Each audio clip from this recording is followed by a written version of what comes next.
और सीधे आपको ले चलते हैं यूपी सरकार के कोरोना बुलेटिन की ओर।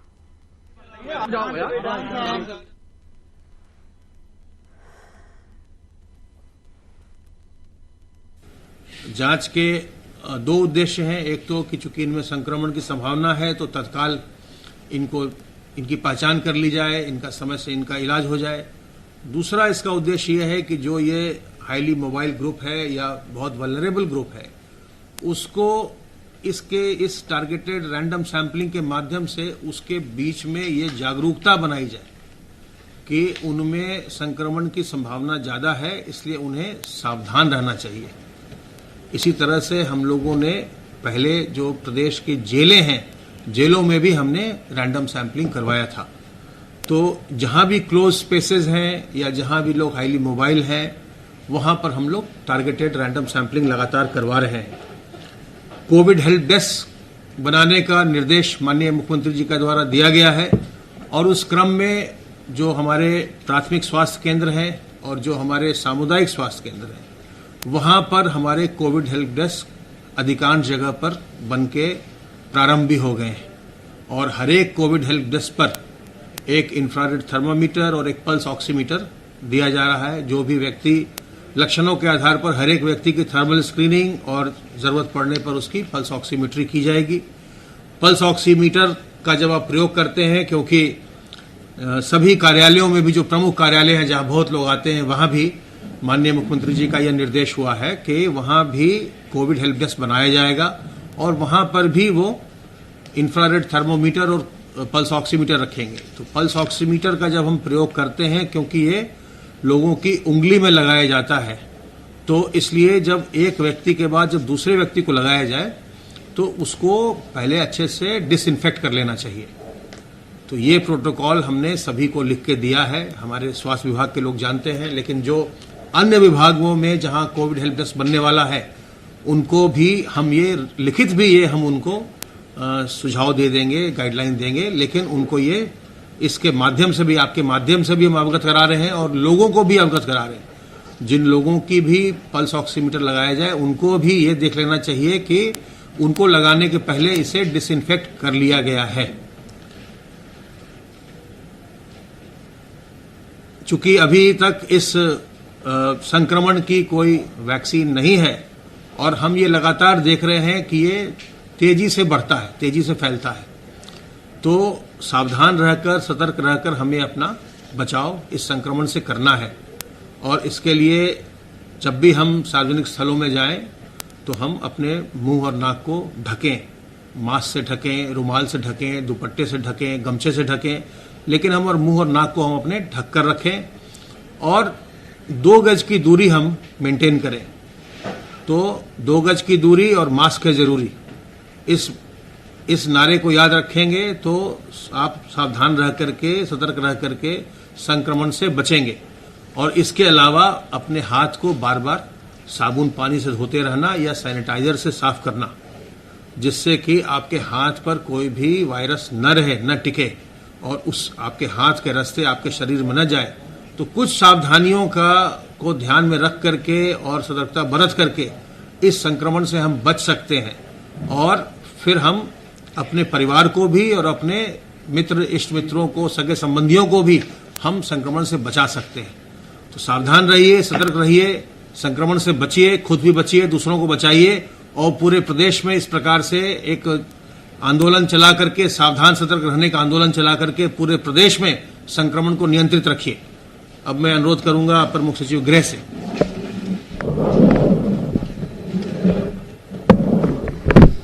माननीय मुख्यमंत्री जी ने आज कोविड-19 की समीक्षा बैठक और उसके रोकथाम के लिए टीम 11 की बैठक की।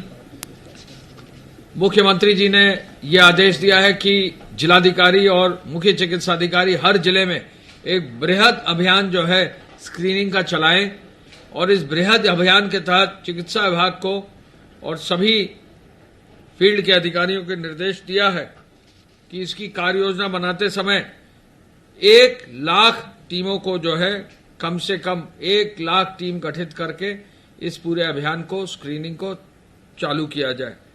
स्क्रीनिंग में जो भी लोग संदिग्ध पाए जाएं, उनके तुरंत उनको जो है चिकित्सा और उनके उपचार के लिए व्यवस्था की जाए।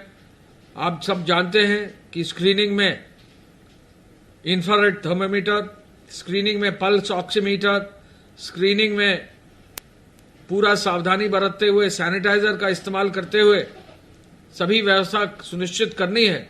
तो इस पूरी व्यवस्था और इस अभियान को चलाने के लिए उन्होंने निर्देश आज दिए हैं। मुख्यमंत्री जी ने ग्रामीण और शहरी क्षेत्र में ये जो स्क्रीनिंग का कार्य करने का आदेश दिया है, इस पे ये कहा है कि पूरा ज्योग्राफिकली पूरा एरिया कवर हो जाए, यानी मैप ऐसा बने कि हर घर जो उस क्षेत्र में पड़ता है, उस गांव में पड़ता है, वो कवर हो जाए। शहरी क्षेत्र है तो पूरा वार्ड कवर हो जाए। ये निर्देश उन्होंने दिए हैं और ये कहा है कि स्क्रीनिंग ऐसी हो जो प्रभावशाली हो, केवल कहने सुनने मात्र पर ना हो। एक्चुअली जो है टेम्परेचर लिया जाए, बहुत जल्दी लिया जा सकता है। एक्चुअली ऑक्सीजन कंटेंट लिया जाए। ऑक्सीजन कंटेंट अक्सर जो बहुत मरीज ऐसे होते हैं जो एक क्रिटिकल कंडीशन में होते हैं, उनका ऑक्सीजन काफी कम हो जाता है बॉडी में और तुरंत नापा जा सकता है। तो ऐसे लोगों को जो है चिन्हित करके आगे लाया जाए। ये बृहद अभियान चिकित्सा विभाग ने चला रखा। अब इसको व्यापक रूप से और 1 लाख तक की जो है टीमों को गठित करने का निर्देश आज दिया उन्होंने। दूसरा निर्देश उन्होंने ये दिया है कि जो कोविड हेल्प डेस्क बनाने का स्वास्थ्य विभाग ने आदेश दिया है, हर जनपद में हर चिकित्सालय पर, पीएचसी पर, सीएचसी पर, एडिशनल पीएचसी पर, जिला चिकित्सालय पर, निजी अस्पतालों में, ब्लॉक पर, थाने पर, तहसीलों पर, जिला कार्यालयों पर, कहीं भी कोई बड़ा प्रतिष्ठान है तो वहां एक कोविड हेल्प डेस्क बनाई जाए।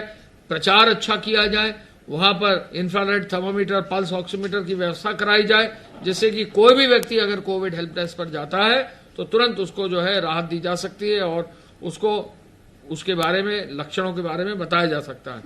कोविड हेल्प डेस्क पर जिन लोगों की ड्यूटी लगाई जाए वो सुबह से रात तक ड्यूटी रहे और उनको ऐसी ट्रेनिंग दी जाए कि वो बहुत जल्दी ही जो है लोगों का परीक्षण कराकर उनको आगे ले जा सकते हैं। कोविड हेल्प डेस्क के लिए उन्होंने डीजीपी साहब को और मुझे आदेश दिया है कि कुछ जगहों पर हम लोग खुद जाकर देखेंगे। प्रत्येक जनपद में सूचना विभाग को ये निर्देश दिए गए हैं कि वो उनके सूचना अधिकारी जो भी कोविड हेल्प डेस्क के फोटो है वो ट्वीट करके उसकी जो है व्यापक प्रचार प्रसार की कार्रवाई सुनिश्चित करें। डीएम्स को भी कहा है कि बड़ा सा बोर्ड लगा दें जहां भी कोविड हेल्प डेस्क है और हर जनपद में अगले 2 दिन में यानी बुधवार तक हर हालत में कमिश्नर्स और डीएम्स कोविड हेल्प डेस्क सुनिश्चित करा ले। मुख्यमंत्री जी ने टेस्टिंग की क्षमता को 25,000 करने का आज पुनः विस्तृत विचार विमर्श किया। आईसीएमआर से सहयोग लेने के लिए आदेश दिए। वैकल्पिक टेस्टिंग की व्यवस्था के लिए जैसा कि चिकित्सा शिक्षा के एसीएस साहब ने बताया कि एंटीजन का नया टेस्ट कोरिया से आया है। ये भारत सरकार ने भी और कुछ अन्य प्रदेशों ने भी शुरू किया है। हमारे प्रदेश ने भी अग्रणी इसमें रोल लेकर मुख्यमंत्री जी ने कहा इसको तुरंत जो है फील्ड में लगाया जाए। तो किट्स जो है अब बहुत जल्दी हमारे प्रदेश में भी शुरू हो जाएंगे, जिससे ये पता लग जाएगा कि फला व्यक्ति कोविड पॉजिटिव है या नहीं। मुख्यमंत्री जी ने विशेष सचिव स्तर के अधिकारियों को पुनः फील्ड में भेजने का निर्देश दिया है, जिससे कि जिलाधिकारियों का सहयोग मिल सके, अस्पतालों का निरीक्षण हो सके और कोविड हेल्प डेस्क और ऐसी पूरी व्यवस्था जो है उसकी समीक्षा हो सके। 11 जनपदों में जो वरिष्ठ नोडल अधिकारी भेजे गए थे उनकी रिपोर्ट शासन में प्राप्त हो गई है। मुख्य सचिव महोदय और बाकी सभी वरिष्ठ अधिकारी उनका परीक्षण करके, समीक्षा करके जो सुधारात्मक कार्य करना है ये निर्देश जल्दी ही दिए जाएंगे। अस्पतालों में भर्ती रोगियों को निश्चित समय में दवा, पानी और भोजन मिले, ये निर्देश हैं। और होल्डिंग एरिया में 15 मिनट से ज्यादा न रहे, यानी जहां भी होल्डिंग एरिया होता है, जहां उनको टेस्ट करके आगे भेजा जाना होता है, वहां 15 मिनट से ज्यादा न रहे। ये मुख्यमंत्री जी का मार्गदर्शन प्राप्त हुआ है, इसका क्रियान्वयन फील्ड में किया जाना है। जो भी अस्पताल हो उनमें सुरक्षात्मक उपकरण, पीपी, मास्क, किट्स, ग्लव्स, बाकी सब चीजों को अभी निश्चय ही जो है कार्रवाई करने का निर्देश उन्होंने दिया है। उन्होंने ये भी आदेश दिया है कि जो हमारी पीएसी है, जहां 1-2 जगह संक्रमण पाया गया है, विशेष रूप से पीएसी जो अपने बैटालियन से बाहर है, उन पीएसी को प्रॉपर खाली भवनों में, सुरक्षित भवनों में, जहां शौचालय और अच्छी सुविधा हो, एडीजी पीएससी को निर्देशित किया है कि पीएससी को एक प्रॉपर स्थानों पर पूरे प्रदेश में रखा जाए, जिससे कि उनके बीच संक्रमण की कोई संभावना न रहे। मेरी ओर से भी, गृह विभाग की ओर से भी जल्दी ही आज ही जिलाधिकारियों को निर्देश जाएगा कि वो पीएससी को अपने एक प्रॉपर और सुरक्षित स्थानों में, स्कूल के भवनों में, अन्य ऐसे भवनों में जरूर शिफ्ट कर दें। मुख्यमंत्री जी ने कहा है कि जागरूकता अभियान को बढ़ाने की जरूरत है। कोरोना से डरने की जरूरत नहीं है। कोरोना से लगभग जो है 60-65% लोग अब उपचारित होकर जो है पुनः स्वस्थ हुए हैं। तो उपचार की प्रतिशत प्रदेश में बहुत अच्छी है, आगे और बढ़ती जा रही है। तो ऐसे में लोगों को डरने और घबराने की जरूरत नहीं है। केवल मास्क पहनना है जरूरी, 2 गज की दूरी, 2 गज की दूरी, मास्क पहनना है जरूरी, दोनों चीज जरूरी है। मास्क भी पहने, 2 गज की दूरी रखें। यदि किसी भी व्यक्ति को आप जो है दूरी रखेंगे तो संक्रमण की संभावना लगभग नगण्य रहेगी। यही इसका मूल मंत्र है। इसको और अधिक जो है प्रचारित करने के लिए सूचना विभाग हर जनपद में बड़े बड़े पोस्टर्स पूरे विवरण के साथ भेज रहा है और संबंधित जिलाधिकारियों को, फील्ड के अधिकारियों को पोस्टर्स भेजकर, होर्डिंग भेजकर प्रचार करके, रेडियो में प्रचार करके, हम हर एफएम रेडियो के हर चैनल पर प्रदेश में प्रचार करेंगे। 9 बार प्रचार जो है एफएम चैनल्स पर प्रदेश में होगा, जिसके माध्यम से कोविड और कोविड से बचने के लिए क्या लोगों को रास्ता अपनाना चाहिए, कैसे एक गृहिणी कोविड से बच सकती है, कैसे दुकानदार कोविड से बच सकते हैं, कैसे जो है जो कार्यालय लोग जा रहे हैं वो कोविड से बच सकते हैं, कैसे वरिष्ठ नागरिक जन कोविड से बच सकते हैं, कैसे जो है अगर 2 व्हीलर पर कोई जा रहा है तो वो कैसे कोविड से बच सकता है, कैसे जो है मंडियों में लोग अगर जा रहे हैं तो सब्जी कैसे खरीदे और सब्जी को कैसे धोकर रखे, कैसे उनसे बच सकते हैं कि मंडी से जो सब्जी ला रहे हैं उनमें कहीं कोई इन्फेक्शन ना हो, कैसे अपने घर में बर्तनों को धोए जिससे कि कोविड जो है ना फैले, ये बताया जा सकता है। कैसे मास्क लगाएं, किस तरह का मास्क लगाएं, मास्क को कैसे धोएं और कैसे साफ करें जिससे उसको रीयूज किया जा सकता है। इस प्रकार की जो है डिटेल रेडियो चैनल्स के माध्यम से और विजुअली भी जो है टेलीविजन के माध्यम से प्रचारित करने का मुख्यमंत्री जी ने निर्देश दिया है। बहुत जल्दी ही ये प्रचार हमारे प्रदेश में चालू हो जाएगा। जहां तक अटल भूजल योजना का सवाल है, जल जीवन मिशन के अंतर्गत मुख्यमंत्री जी ने ये निर्देश दिया है कि बरसात के मौसम में चेक डैम, जो बंधी, तालाब आदि, इनको खोदकर इनमें पानी के जल संरक्षण के और साथ साथ वनीकरण के कार्य को भी सुनिश्चित करने का निर्देश दिया है। गौवंश में इस समय खुरपका और मुंह पका रोग जो है इस बरसात के मौसम में विशेष रूप से जब गर्मी रहती है ये रोग फैलता है। इससे बचाव के लिए निर्देश दिया है कि टीकाकरण की कार्रवाई व्यापक रूप से की जाए। सड़कों पर व्यापक रूप से जो है निगरानी पुलिस द्वारा की जा रही है, फिर भी कुछ सड़क की दुर्घटनाएं हो रही हैं। एक्सप्रेसवे पर भी कुछ दुर्घटनाएं हुई हैं। मुख्यमंत्री जी ने कहा है कि इसको समीक्षा करें, कैसे हम और दुर्घटनाओं को रोक सकते हैं, कैसे यदि दुर्घटना हो जाती है उपचार को और तेज कर सकते हैं। ये निर्देश भी उन्होंने दिए हैं और इसके लिए भी हम लोग कार्रवाई सुनिश्चित करेंगे। दुर्घटनाओं से लोग बच सकें, सावधानी बरतें, ड्राइवर्स को कैसे जो है उनको ये शिक्षा दी जा सकती है, कैसे उनको ट्रेन किया जा सकता है, कैसे उनको अवेयर किया जा सकता है, इसके लिए भी एक निर्देश उन्होंने परिवहन विभाग और पुलिस विभाग को दिए हैं। कानून व्यवस्था की तो संक्रमण के बढ़ते मामलों के बीच क्या कदम सरकार की ओर से उठाए जा रहे हैं और किस तरह 2 गज की दूरी और मास्क पहनना जरूरी है, ये सब तमाम चीजों की जानकारी यूपी सरकार की ओर से इस बुलेटिन के जरिए दी जा रही थी। रुक रहे एक छोटे से ब्रेक के लिए।